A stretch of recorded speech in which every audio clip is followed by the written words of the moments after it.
ඔව්.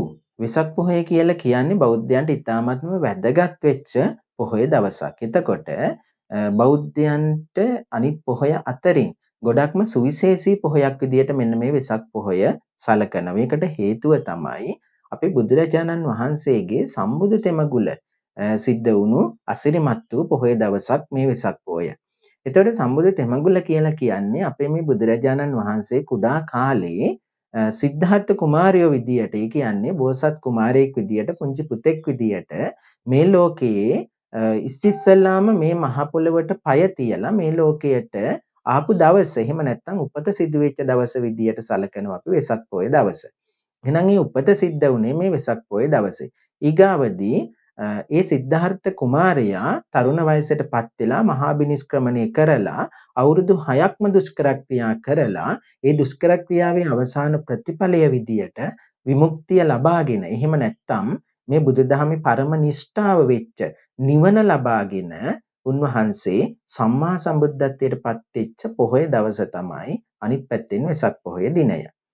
ඒ වගේම අපේ බුදුරජාණන් වහන්සේ අවුරුදු 45ක් පුරාවට 45 වසක් මේ කාලය පුරාවටම ලෝකේ ඉන්න මේ ලෝක සත්‍යයට අනුකම්පාවෙන් කරුණාවෙන් යුක්තව උන්වහන්සේගේ ප්‍රඥාව මෙහෙයවලා, උන්වහන්සේ ලැබපු මේ බුද්ධත්වයේ කියන අත්දැකීම මෙහෙයවලා උන්වහන්සේ ලෝක සත්‍යයට බණ දහම් කිව්වා. ඉතින් උන්වහන්සේ ලෝක සත්‍යයට බණ දහම් දේශනා කරලා විශාල ශ්‍රාවක පිරිසක් නිර්මාණය කරලා සෝවාන් සකදාගාමි අනාගාමි රහත් ඵලයන්ට ඔවුන් පත් කරලා ඔවුන් මේ සසර දුකින් නිදහස් කරන්නට යෙදුණා. එහෙම නැත්නම් මේ නිවන් අවබෝධ කරවන්නට අපේ බුදුරජාණන් වහන්සේ සමත් වුණා. ඉතින් එන්න ඒ බුදුරජාණන් වහන්සේගේ පරිනිර්වාණය සිද්ධ වෙච්ච දවස තමයි වෙසක් පොහොය කියලා කියන්නේ. එහෙනම් මෙන්න මේ ත්‍රි මංගල්‍යයන්. ඒ කියන්නේ ත්‍රිවිධ මංගල්‍යයන්. අපේ බුදුරජාණන් වහන්සේ, එහෙම නැත්නම් බෝසතාණන් වහන්සේගේ උපත, ඊගාවදී බෝසතාණන් වහන්සේ බුදු වීම, ඒ බුදුරජාණන් වහන්සේගේ මහා පරිනිර්වාණය, මේ කියන අවස්ථා සියල්ලම සිද්ධ වෙච්ච උතුම් පොහොයක් තමයි වෙසක් පොහොය. ඒ නිසා මේ පොහොය ආමිස පූජාවෙන් සහ ප්‍රතිපත්ති පූජාවෙන් කියන මේ අවස්ථා දෙකෙන්ම භාග්‍යවත් බුදුරජාණන් වහන්සේ වෙනුවෙන් ගෞරව වන්දනාමාන කරන්න ඕන දවසක්.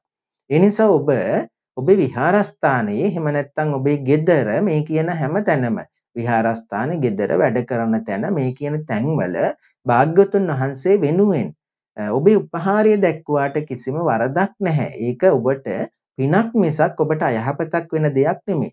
ඔබ කරන්නේ අනුන් වෙනුවෙන් හොඳ දෙයක්. මොකද මේ ලෝකයට කාලයකින් පහළ වෙන, කලාතුරකින් පහළ වෙන ශ්‍රේෂ්ඨතම ශාස්ත්‍රවරයා තමයි බුදුරජාණන් වහන්සේ නමක් කියලා කියන්නේ. එතකොට උන්වහන්සේ වෙනත් බුදුවරුන් සමග සමාන කරන්න පුළුවන්. හැබැයි උන්වහන්සේ ලෝකේ ඉන්න අනිත් අය අතරින් අසමාන වෙනවා. මේ ලෝකේ මිනිසුන් ඉන්නවා, දෙවියන් ඉන්නවා, බ්‍රහ්මයන් ඉන්නවා, නිරිසතුන් ඉන්නවා, තිරිසන් ලෝකේ තිරිසන් සතුන් ඉන්නවා. මේ වගේ ලෝකතල 31ක් තියෙනවා. මේ ලෝකතල 31ෙම ඉන්න ජීවීන් අතරින් බුදුවරයා කියන කෙනා සුවිශේෂී වූ කෙනෙක්. එතකොට ඒ බුදුවරයා ලෝකේ අනිත් අයත් එක්ක සමාන කරන්නට බෑ.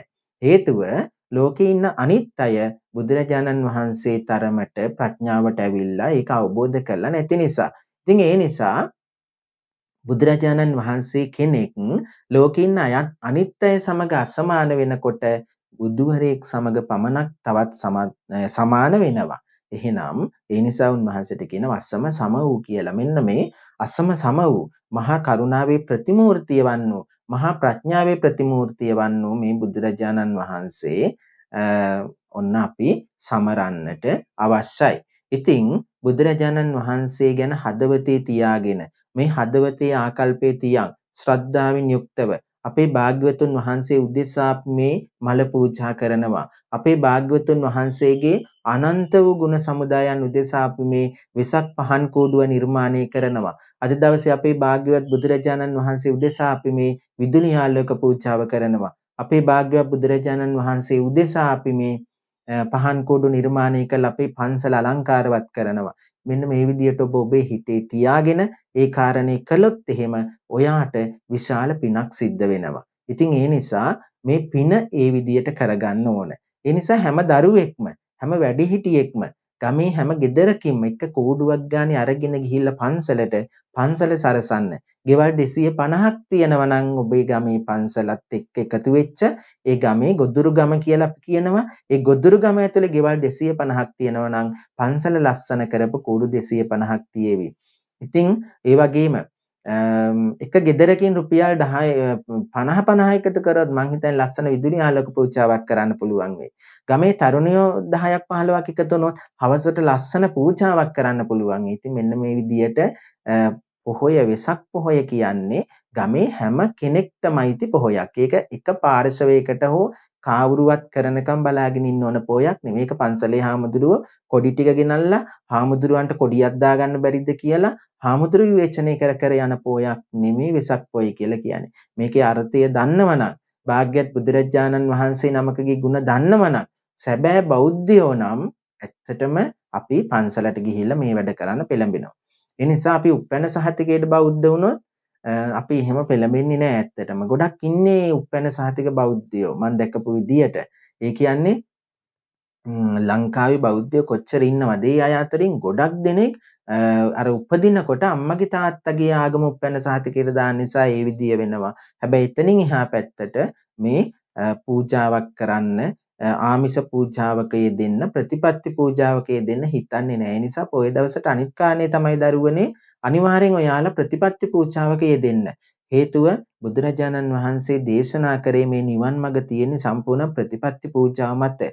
ඒ නිසා නිවන් දකින්න ආස ඔයාලා ප්‍රතිපත්ති පූජාවක යෙදෙන්න ඕන. ඉතින් අපේ හැම දරුවෙක්ටම මම කියන්නේ.